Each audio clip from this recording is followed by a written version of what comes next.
Right, a few questions, Terry. We would ask for some specific questions. If anybody's got any questions about gardening for vegetables, that would be ideal. If you can sort of tailor your gardening questions specifically about veggie growing, then we're probably best placed to answer those in future. And we are experts, aren't we? Well, you're an expert. I'm a junior expert. I'm not sure what I am. But you were good at asking questions. Yeah, that's right. Absolutely, I'm good at asking questions. If I listen to the answers more, maybe I'd be all right growing vegetables as well. But green manures, we've talked about that today quite a lot on the podcast, certainly. And who's this from? This is from Yorkie. This was a question posted earlier in September, and he or she is asking. He's saying, I've read a lot about using green manures, but I'd like some recommendations on what to use. And he or she is asking whether it's too late to sow them now.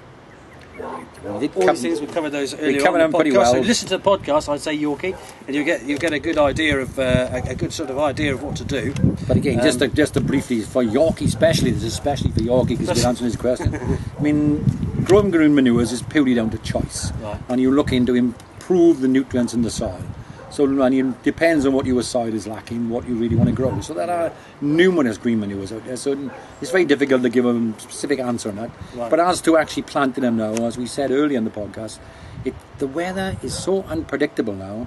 And if the weather we're currently having is going to remain, then you'll get away with it. Yeah. But if it don't, then it won't germinate. When the ground goes cold and wet, the seed won't germinate. I think that's especially pertinent in this instance because Yorkie's also saying that their allotment dries out quite quickly, which yours doesn't, of course. That's right. So, and that, on balance, that could be difficult, especially if you're surface sowing, something that grows out quite quickly. It's not going to grow. No, not strong. So, and again, we don't know where Yorkie is based in the country, and there's a difference between planting it in the Orkneys to planting it on the Isles of Scilly, isn't there? So, definitely. Yeah. But rule of thumb, where's your spectrum of sowing your green manures? In the first or second week in September. And that time you should be reasonably guaranteed a moist period where they will germinate and they will begin to grow. Okay. Outside that sort of window, who the devil knows. Yeah, but worth a crack anyway. Worth a crack. And this is from Amazon 2, and he or she is asking, in fact they're suggesting that they bought a load of well-rotted horse manure from a local stable. Bought. They must have exchanged hard currency for it. And after it had been delivered, they discovered that there was a whole load of string and netting and boulders, that's spelled incorrectly, but anyway, that's besides the point, and the broken fence posts. That's quite a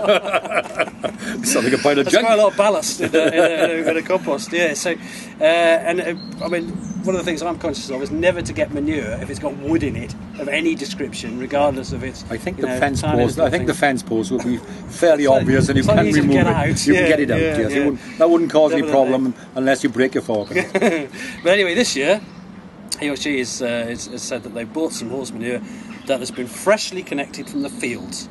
And their question is, how long will it be to make sure that it's suitably rotted before they apply it to the garden?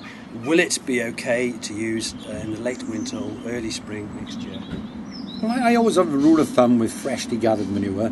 I like it to age for at least a year to make it into real good black gold, because then it's lost all its sort of potency, and it really is some fantastic soil stuff then. Right. And if you put it on too fresh, there's always that danger it's going to change the pH of the soil and make the soil a bit on the acidic side. Right. So I would like to collect it this year and keep it to the year after. That's my normal routine, and then I got real good, and it rots down considerably. Right. So if you collect it, you think you put a lot on, but you haven't. Right. You collect it and to make some space to actually store this manure, intermingle it with green waste and everything else that comes off the plot, so you've got a good balanced compost heap, but very, very rich, and then use it the year after. But I mean, if you're going to collect it now and put it straight on the soil, and bear in mind, you ain't going to be planting that soil until April, May next year, it probably will work. Yeah. I wouldn't be too worried. But I like to have it well rotted and at its peak condition, which is at least aged for a year or more. It does make a difference whether to the extent to which manure is rotted. But I mean, what I tend to do, because I'm slightly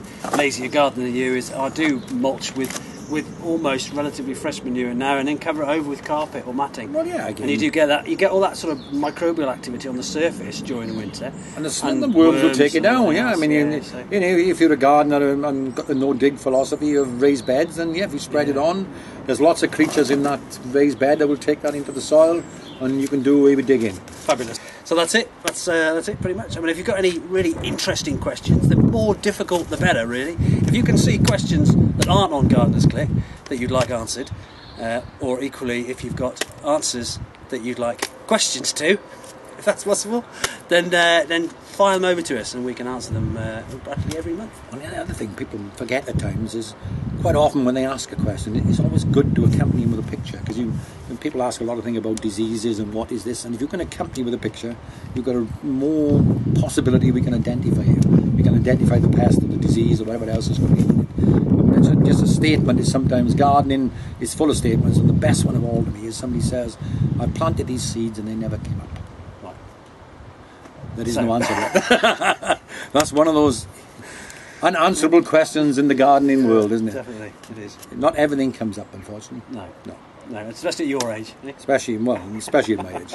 I mean, you've got your hand on my knee as well.